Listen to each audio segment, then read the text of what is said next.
같이 한번 읽겠습니다. 14절입니다. 내가 영원히 그를 내 집과 내 나라에 세우리니 그의 왕위가 영원히 견고하리라 하셨다 하라. 아멘.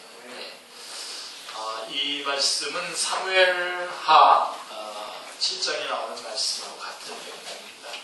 우리 여기 앞에 프린트 없는 사람 같이 프린트 보시면서 같이 시간 같이 했으면 좋겠습니다. 자, 역대기상의 주제는요, 족보입니다. 족보, 왕위, 언약, 성전, 이런 것들의 구속사적인 의미를 말씀해주고 있습니다. 자, 역대기서의 내용을 보면 역대기상은 사무엘 하의 내용, 역대기상은 사무엘 하서의 내용, 다시 말해서 사울왕이 죽은 후에 다윗이 왕위에 올라서 예루살렘을 정복하여서 수도를 삼고 언약궤를 운반해서 안치하고 나라를 견고하게 하는 다윗의 일대기가 역대기상의 내용입니다. 그래서 사무엘 상하가 역대기 상에 들어가 있고 열왕기 상하가 역대기 하에 들어갔다고 이렇게 하는데 대략적으로 그렇습니다만은 다시 좀 잘 정리해 보면은 역대기 상의 내용은 사무엘 하서의 내용이 거기에 포함되어 있습니다. 다시 말씀드리면 사울 왕이 죽고 난 후에 다윗이 왕위에 올라서 예루살렘을 정복해서 수도로 삼고 언약궤를 운반해서 이제 안치하고 나라를 견고하게 하는 다윗의 일대기가 역대기 상의 내용입니다. 역대기 하는 열왕기 상하의 내용, 즉 솔로몬 왕으로부터 시작해서 아들 때에 와서 분열 왕국이 되고 종래에는 예루살렘이 바벨론에 의해서 멸망을 당했다가 바사왕 고레스에 의해서 귀환하는 데까지의 내용을 담고 있는 것이 이제 역대기 하의 내용이겠죠. 자, 그렇다고 해서 이 역대기 상하서가 내용에 대한 단순한 반복이 아니라는 겁니다. 관점이 다릅니다. 사무엘 상하의 내용과 역대기 상의 내용, 그 다음에 열왕기 상하의 내용과 역대기 하의 내용이 같은 내용인 것 같지만 사실은 관점이 다릅니다. 자, 열왕기서는 이스라엘 역사를 선지자적인 관점에서 기록하고 있는 반면에 역대기서는 제사장적인 관점에서 기록하고 있습니다. 그래서 좀 더 연구하시는 분들에 의하면 이렇게 말하죠. 열왕기 상하를 이제 신명기 사관, 그 다음에 이 역대기 상하를 이제 역대기 사관 그래가지고 이렇게 구분을 하게 되는데 그런 구체적인 구분은 제가 이 시간에서 하지는 않겠습니다. 그러나 열왕기 상하서가 선지자적인 관점에서 기록됐다고 한다면 역대기서는 제사장적인 관점에서 기록하고 있다. 그래서 열왕기서에서는 인간의 배은망덕한 죄악상을 그대로 고발하고 있는 반면에 선지자적인 관점에서 이렇게 그대로 고발하고 있는 반면에 역대기서에서는 이것을 덮어준 채 인간의 폐역에도 불구하고 하나님께서 구속 역사를 중단 없이 어떻게 이루어오셨는가를 그러면서 하나님의 주권을 드러내고 있습니다. 그래서 하나님께서 인간의 상황과 관계없이 하나님은 하나님의 그 구속의 역사를 하나님의 주권을 가지고 쭉 이끌고 오셨다라고 하는 내용을 설명하고 있는 것이 역대기서의 내용입니다. 한마디로 역대기서는 역사를 구속사의 관점으로 보고 있습니다. 그래서 더욱더 아주 친근감이 가는 귀한 성경 말씀입니다. 그러면 이런 역대기서의 1차 독자가 누구냐? 항상 이걸 찾아야 돼요, 여러분. 창세기의 여러분 1차 독자가 누구죠? 창세기? 출애굽 세대들이 첫 번째 독자들입니다. 그렇죠? 그러니까 출애굽한 이스라엘 백성들에게 창세기의 말씀을 전해줌으로써 위로와 용기를 주려고 했던 거나 같은 것입니다. 그래서 역대기서의 1차 독자는 누구며 기록 목적이 무엇인가 먼저 살펴봐야 되겠죠. 그래서 역대기 상의 그 족보가 계속 나오거든요. 예, 족보의 분량이요. 역대기 상의 전체 분량의 3분의 1에 해당이 되는 9장이나 됩니다. 예. 왜 이렇게 많은 지면을 할애했는가를 우리는 항상 묵상을 하고 점검을 하셔야 됩니다. 자, 그리고 족보의 범위를 보면 인류의 시조인 아담으로부터 시작해서 바벨론으로부터 남은 자들이 돌아오는 데까지 펼쳐집니다.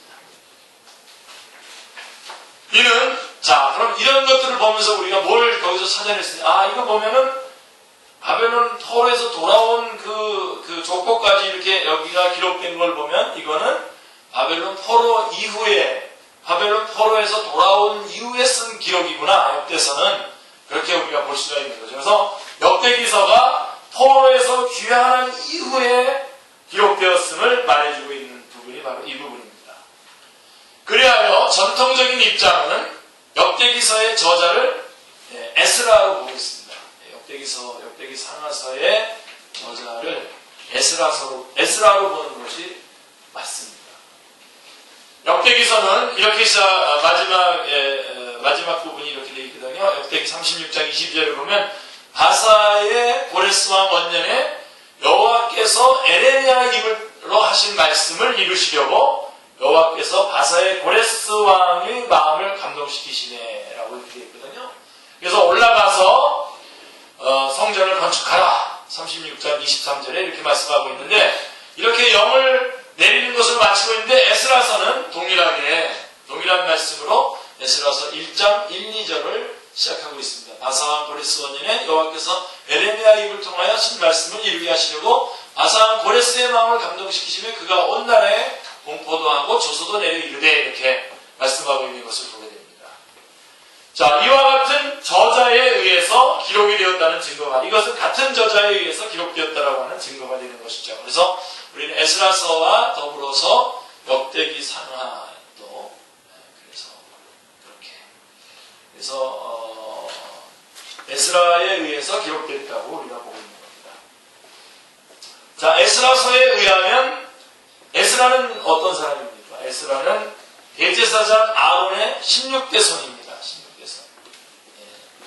대제사장 계보에 있는 제사장이죠. 그러니까 제사장 신분으로 에스라가 여호와의 율법을 연구하여 준행하며 율례와 규례를 이스라엘에게 가르치기로 결심하고, 그게 스가랴 7장 10절 말씀입니다. 에스라서 7장 10절의 말씀입니다.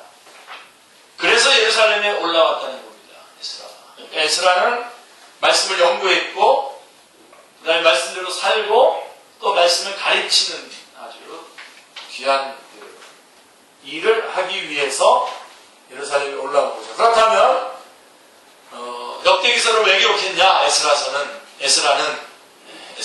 에스라고 정말 헷갈리는데 에스라는 역대기서를 왜 기록했냐? 간단하죠. 여호와의 율례와 규례를 가르치기 위해서 역대기서를 기록한 것입니다. 다시 말해서 포로에서 돌아온 이스라엘을 위로할 뿐만 아니라 그들에게 여호와의 율례와 법도와 규례를 가르치기 위해서 역대기서를 기록한 것입니다. 여기에 역대기서의 기록 목적과 특징이 나타납니다. 바벨론으로부터 70년 만에 귀환한 자들은 대부분 2세대들이죠. 2세들이었고 예루살렘의 상황은 정말 꿈에 그리던 모습이 아니라 정말 꿈에 그리던 그렇게 간절히 그랬던 그런 모습이어야 하는데 그런 모습이 아니라 와보니까 황폐했어요. 황폐한 모습의 예루살렘의 모습입니다. 설상가상으로 성전을 건축하려고 하자 완강한 반대 세력에 부딪히게 되었던 것입니다. 그래서 시리와 낭만에 빠져있는 백성들을 위로하고 격려하기 위해서 기록된 것이 바로 역대기서의 말씀인 것입니다. 이런 맥락에서 역대기서는 마치 애굽에서 430년 동안 노예 생활을 하다가 출애굽한 저들을 위해서 모세가 창세기를 기록해 준 것과 같은 맥락이 같다고 할 수가 있겠습니다. 그래서 바벨론 애굽으로부터 노예 생활을 하다가 빠져나온 그 출애굽한 이스라엘 백성들을 위해서 모세가 창세기를 기록한 것과 같은 맥락으로 바벨론 포로에서 돌아온 이스라엘을 위로하기 위해서 에스라가 역대기서를 썼다라고 이렇게 보시면 정확합니다. 자, 그래서 창세기를 기록했을 때 상황으로 잠깐 가보면 출애굽의 간격은 잠시뿐이었죠. 앞에는 홍해가 가로막고 뒤에는 바로의 군사가 출격해오는 등 약속의 땅 가나안까지 이르는 데는 인간의 힘으로는 불가능한 난관이 중첩되어 있었던 것입니다. 모세는 그들에게 자신들을 애굽에서 인도하여 내신 분은 천지 만물을 창조하신 그리고 이 땅을 주관하고 계시는 창조주 하나님이시라는 것과 아브라함과 이삭과 야곱에게 거듭거듭 언약을 세워주신 언약의 하나님이라고 하는 것을 일깨워줌으로써 용기와 소망을 주었던 것입니다. 창조주 하나님 그리고 언약의 하나님이시라는 것을 다시 한번 부각시키면서 출애굽한 이스라엘 백성들에게 위로와 용기를 주었던 것입니다. 모세는 백성들에게 하나님께서 아브라함에게 너는 반드시 알라 내 자손이 이방에서 객이되어 그들을 섬기겠고 그들은 400년 동안 내 자손을 괴롭히니 그들이 섬기는 나라를 내가 징벌할지며 그 후에 내 자손이 큰 재물을 이끌고 나오리라. 그 다음에 그날에 여호와께서 아브라함과 더불어 언약을 세워 이르시되 내가 이 땅을 애굽 강에서부터 큰 강 유브라데까지 내 자손에게 주리라 라고 하는 그 예언과 언약과 예언을 말씀해 주었던 것입니다. 자, 그러면 역대기서의 저자는 무엇을 들어서 백성들에게 용기와 소망을 주고 있습니까? 네 가지 내용이 나오는데 역대기서에는 네 가지 내용을 기억하시면 첫 번째가 족보입니다. 1장부터 9장까지 족보. 아주 잘 우리 화면에 띄워주셨는데 그 다음에 다윗의 왕위 10장부터 16장까지 이게 다요 굉장히 위로가 되는 말씀들입니다. 족보, 그 다음에 다윗의 왕위, 그 다음에 다윗에게 주어진 그 언약 17장에 있는 그 아까 우리가 17장 본문 그 요절을 읽었지 않습니까? 바로 그 다윗을 통한 메시아 언약이 나오는 것이 17장이고요. 그 다음에 성전 건축 준비를 시키는 거죠. 이것이 18장, 19장으로 분류할 수 있습니다. 그래서 네 가지 주제인데요. 자, 한번 점검해 보겠습니다. 간단하게.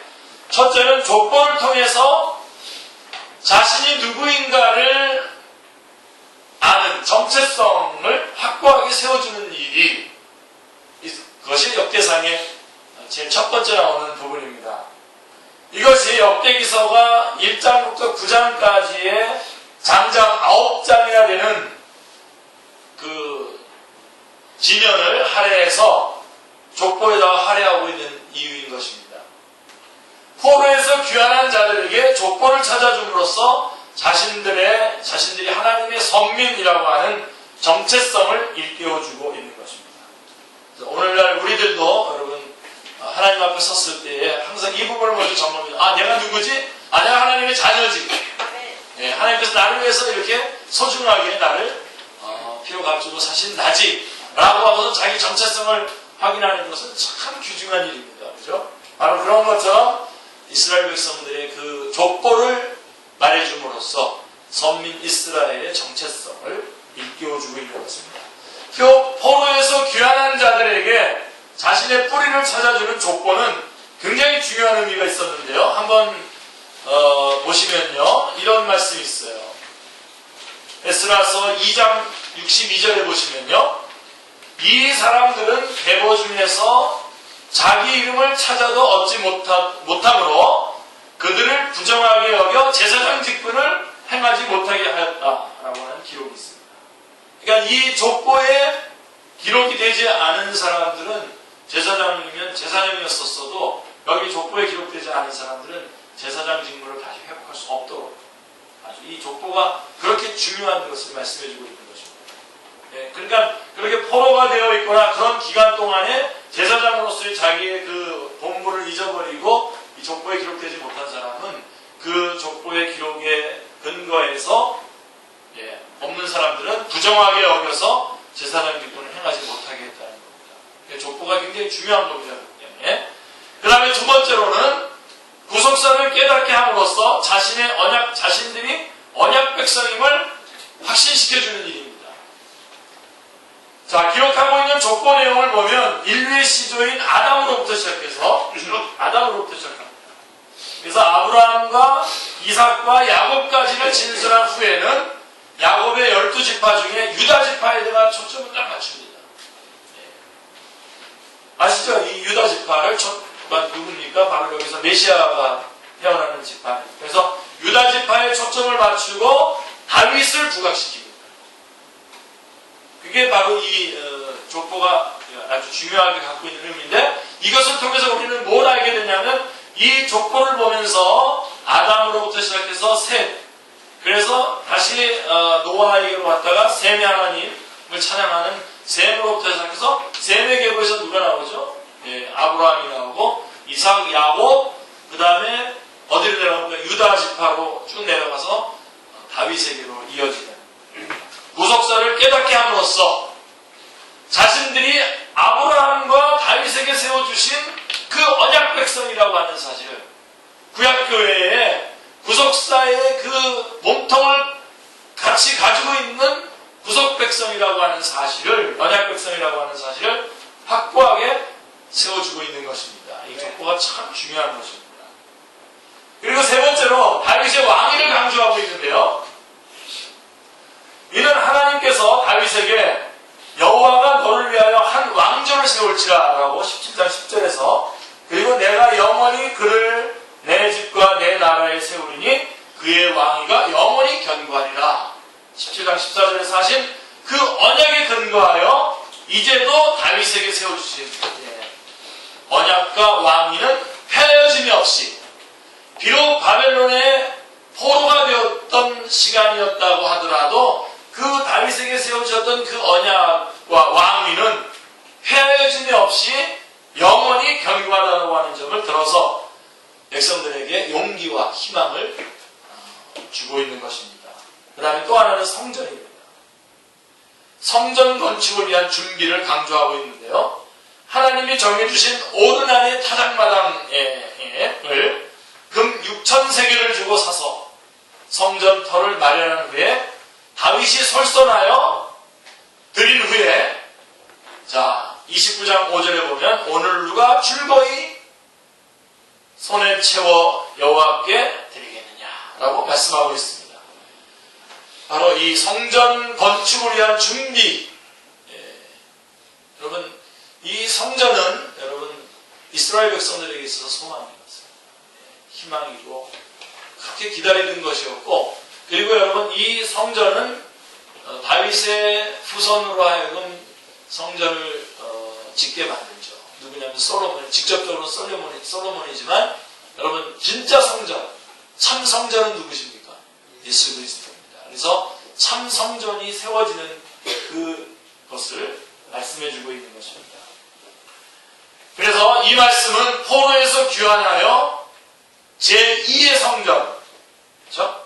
제2의 성전, 다윗 이야기를 처음 세웠던 솔로몬 성전 말고 이제 두 번째로 스룹바벨 성전이라고 하는데, 제2의 성전을 건축해야 할 남은 자들에게는 이것이 큰 격려와 소망을 주었던 것입니다. 그러니까 이 다윗에게 이어졌던 이 성전과 이 왕위가, 그 다음에 이 언약이 계속해서 영원할 것이다 라고 하는 이 언약의 말씀이 이 제2의 성전을 지어야 할 포로에서 돌아온 이스라엘 백성들에게 큰 위로와 격려가 되었을 것이다 라고 하는 것입니다. 그래서 이 남은 자들에 의한 제2성전의 건축, 이것이 큰 소망과 격려가 되었던 것입니다. 이처럼 역대기서의 기록 목적이 하나님께서 이루시려고 하는 구속사역을 증거하려는 데 주안점이 있기 때문에, 자, 뭐가 빠지겠습니까? 격가지로 끼어들었던 사울왕의 이야기는 역대기서에 기록되지 않습니다. 그렇죠? 빠져버립니다. 다윗 언약에서 떨어져 나간, 그 다음에 역대기 하에서는 또 남북 왕국에 대한 기록이 열왕기 상하에 상하에는 기록되어 있었는데 역대기 하에서는 또 그 구속사의 원줄기가 아닌 북쪽 이스라엘의 왕의 역사들은 다 빠져버립니다. 과감하게 생략하고 있는 것을 보게 됩니다. 여러분 구속사의 그 계보에 구속사의 그 언약의 줄기를 타시길 바랍니다. 지세형님 지난번에 얘기하면서 이 원리를 요새 회사를 다니면서 알게 됐다고 이렇게 얘기했는데 회사에서 안 자르기로 결정됐기 때문에 내가 잘 나가기만 하면 돼요. 그죠? 그렇지만 그렇게 언약이 되어 있지 않으면 잘못하면 잘립니다. 이게 참 귀중합니다. 제가 전에도 한번 물어봤지만 어떻습니까 여러분? 사울왕 제가 한번 물어보면 뒤가 답입니다. 자, 사울왕하고 다윗왕하고 누가 더 죄를 교묘하게 졌습니까? 사울왕 뒤가 답입니다.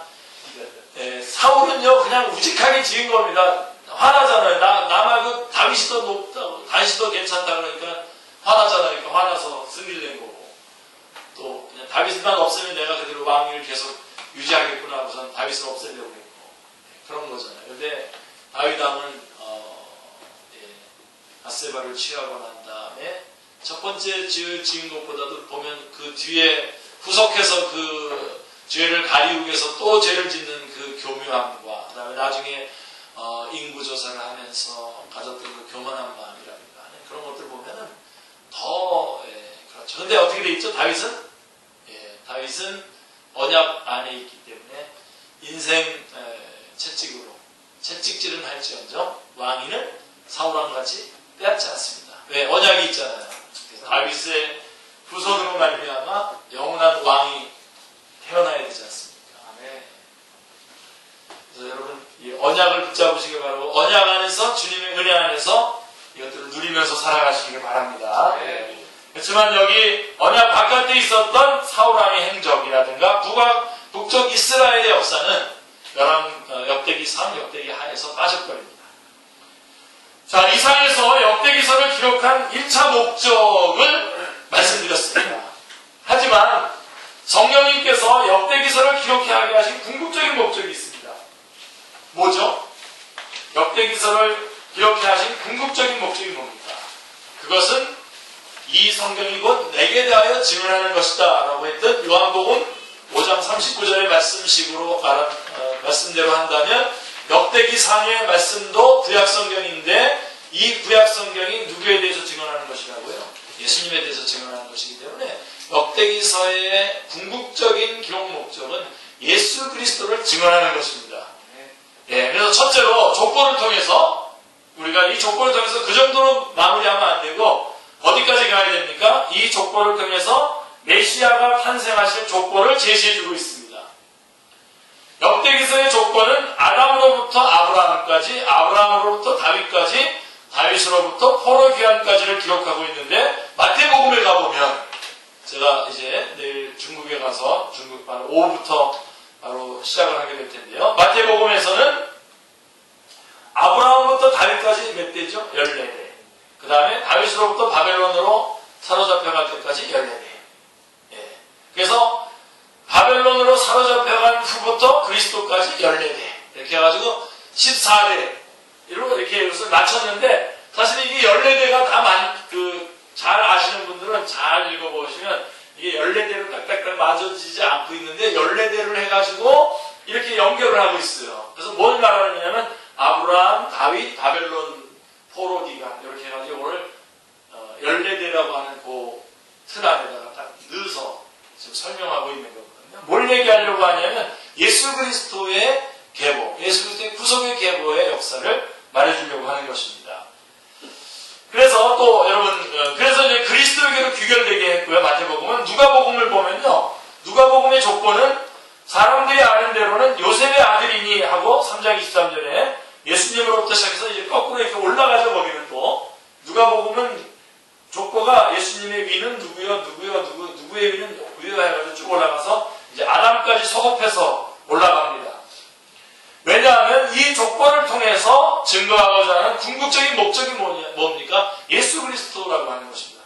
예수 그리스도가 이 족보를 근거라고 하는 것을 예수님으로부터 시작해서 또 거꾸로 이렇게 쭉 올라가면서 족보를 입증해주고 있는 것입니다.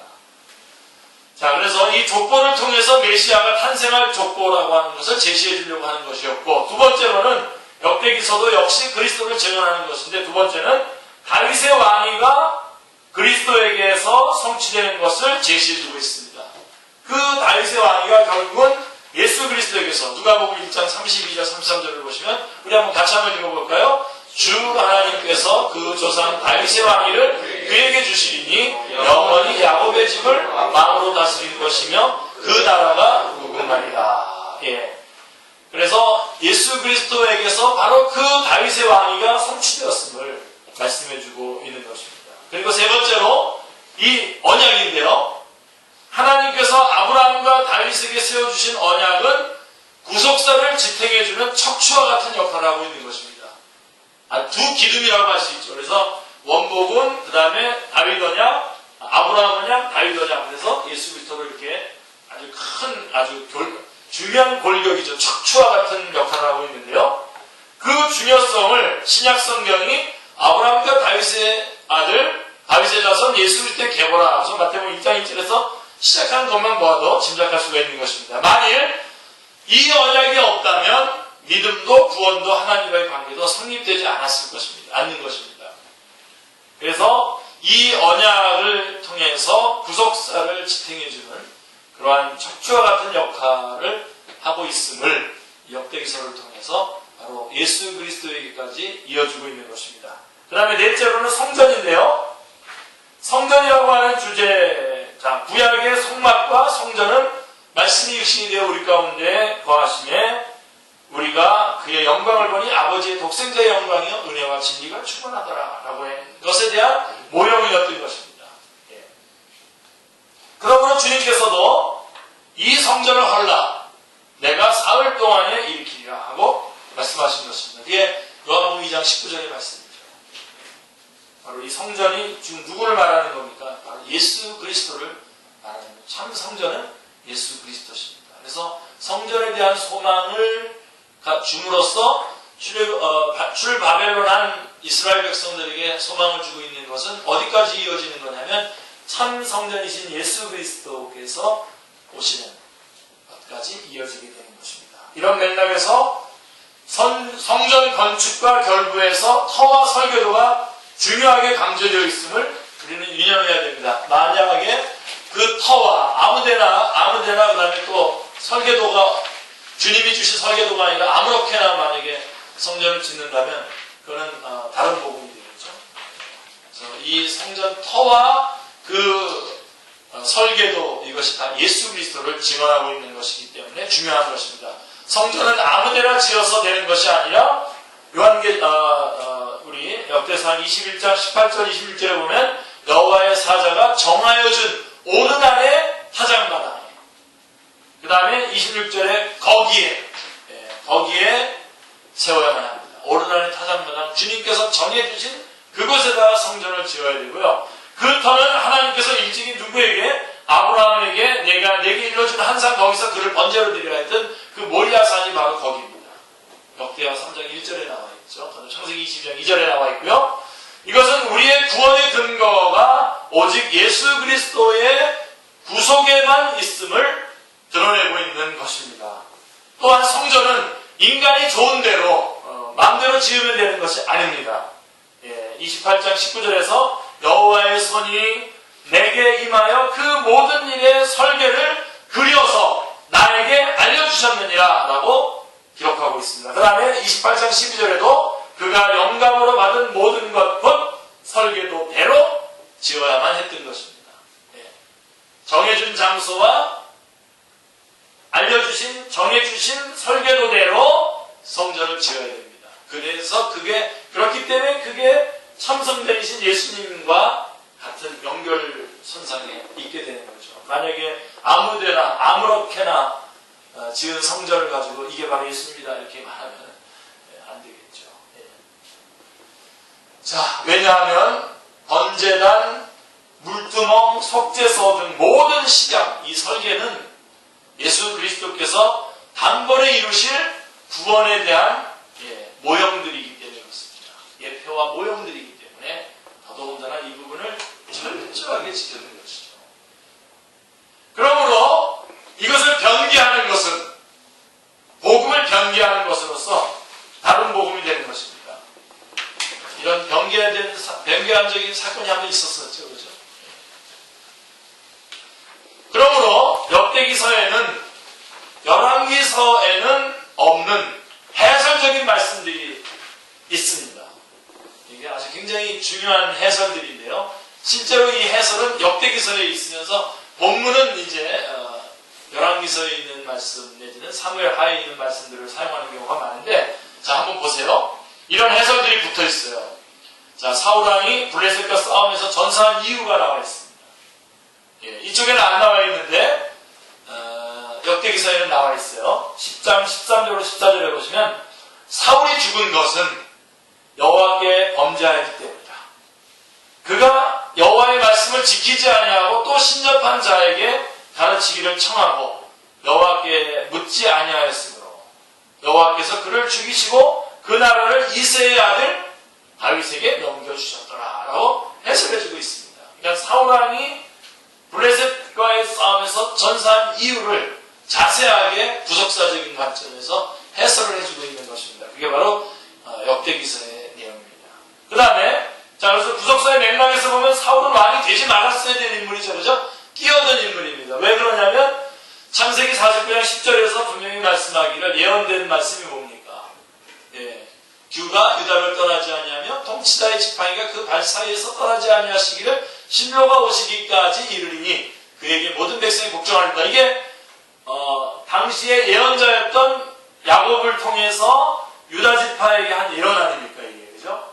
그래서 유다 지파가 왕이 되어야 되는데 베냐민 지파인 사울이 왕이 됐습니다. 백성들이 원했기 때문에 사울이 왕이 된 거죠. 그런데 사울은 어떻게 됐습니까? 그 문제가 발생되자마자 바로 폐위가 됐죠. 그죠? 그런데 그래서 유다 지파로 계속 이어지도록 이제 다윗이 그 다음에 이제 왕이 된 것을 말씀해주고 있고, 그 다음에 또 이런 이야기도 또 역대기서에는 나와요. 법궤를 운반하다가 실패하게 된 원인이 나와 있습니다. 자, 그래서 15장 13절에 보면 전에는 너희가 매지 아니하였으므로 우리 하나님 여호와께서 우리를 찢으셨습니다. 무슨 내용인지 기억나십니까? 수레를 끌고 갔잖아요. 수레를 끌고 가다가 우사가 또 그 움직이니까 잡으려다가 직사한 사건을 지금 얘기하는 거죠. 그래서 전에는 너희가 매지 아니하였으므로 우리 하나님 여호와께서 우리를 찢으셨으니 이는 우리가 규례대로 그에게 구하지 아니하였습니다 라고 설명을 하고 있습니다. 그러니까 여러분 사울왕은 하나님 앞에 구하지 않고 자기 마음대로 통치했던 겁니다.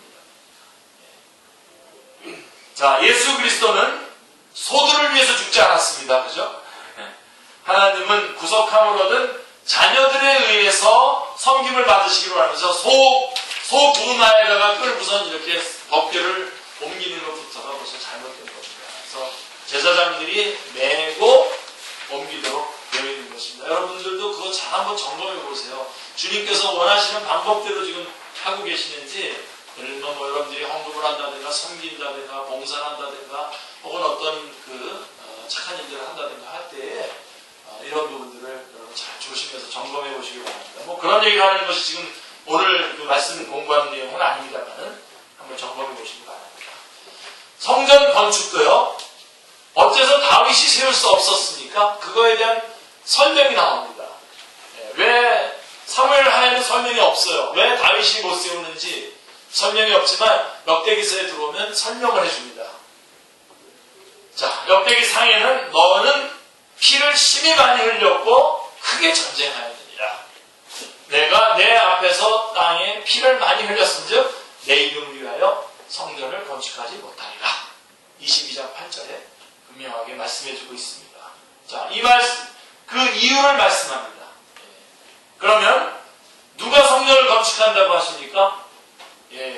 한 아들이 내게서 나리라. 이거는 뭐 직접적으로 누굴 말하냐면 솔로몬을 말하는 것이고, 그래서 그가 내 이름을 위하여 성전을 건축할지라.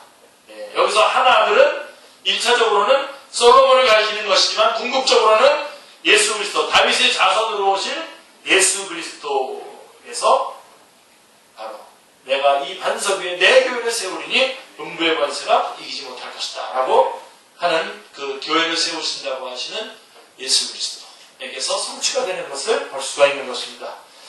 구속사는 포로 귀환이 끝이 아니다. 구속사는 포로에서 귀환된 것이 끝이 아닙니다. 그렇다고 예수 그리스도의 초림도 끝이 아닙니다. 어디까지 가야 됩니까? 성경의 마지막 책 마지막 부분에서 이렇게 말씀합니다. 요한계시록 21장 3절에 같이요. 보라 하나님의 장막이 사람들과 함께 있으매 하나님이 그들과 함께 계시니 그들은 하나님의 백성이 되고 하나님은 친히 그들과 함께 계셔서 이렇게 말씀하고 계십니다. 이 한 절 안에는 함께라고 하는 말이 4번이나 강조되어 있습니다. 한마디로 하나님이 백성들과 함께 사신다는 말씀입니다. 이것이 완성된 하나님의 성전이요 하나님의 나라 건설인 것입니다. 자, 그때까지는 교회는 너희도 성령 안에서 하나님의 거하실 처소가 되기 위하여 그리스도 예수 안에서 함께 지어져 가느니라 라고 점점점 확장되어 나가는 것입니다. 이런 맥락에서 족보는 예수 그리스도의 계보라하는 것이 끝이 아니라 누구든지 생명책에 기록되지 못한 자는 불못에 던지더라. 오직 어린 양의 생명책에 기록된 자들만 들어가리라 라고 하는 데에서 끝이 난다는 점입니다. 이 구속사의 족보는 뭐죠? 한마디로 우리의 이름도 그리스도의 족보에 올라있다는 말씀입니다. 또한 성전도 교회 구성원인 너희 몸은 너희가 하나님으로부터 받은 바 너희 가운데 계신 성령의 전인 줄을 알지 못하느냐라고 하신 우리의 몸이 성전이라고 하는 각성이 있어야 한다는 점입니다. 거기까지 봐야 됩니다. 그래서 간단하게 이 말씀을 정리를 한다면 족보를 통해서는 우리가 생명책에 기록되는 것까지를 점검을 하셔야 됩니다.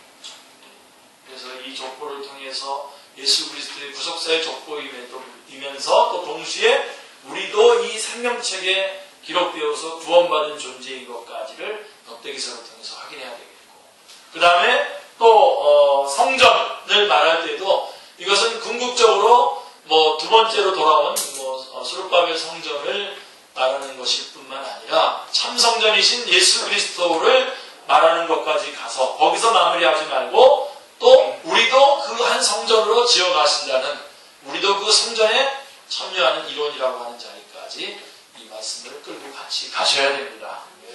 그러므로 역대기서는 신약 성도들의 정체성을 일깨워주고 믿음을 견고히 세워주는데도 적실성이 있는 것입니다. 아멘. 기도하겠습니다.